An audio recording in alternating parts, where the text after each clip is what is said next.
How would you describe your career in one sentence and why? Fun, passionate, interesting, and global.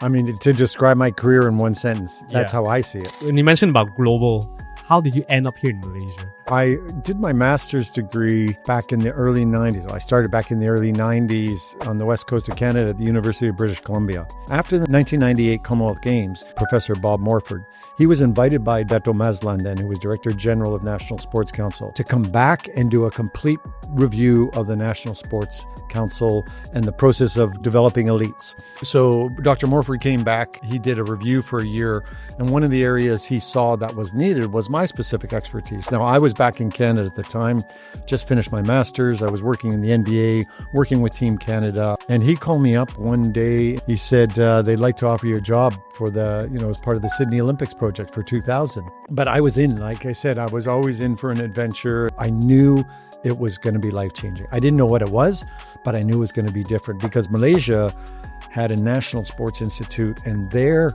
source for coaches was the world. Malaysia had Russian coaches, Australian coaches, New Zealand coaches, European coaches, Malaysian coaches, Thailand, Singapore. Although it was a big adventurous step, it was strategic as well. I really was passionate about learning more about my field.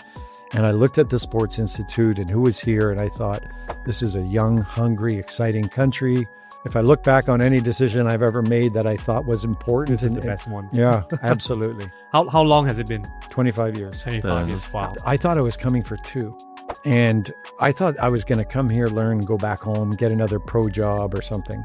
But I was just starting my journey. And Dato' Mazlan, who I worked closely with, he was the Director General.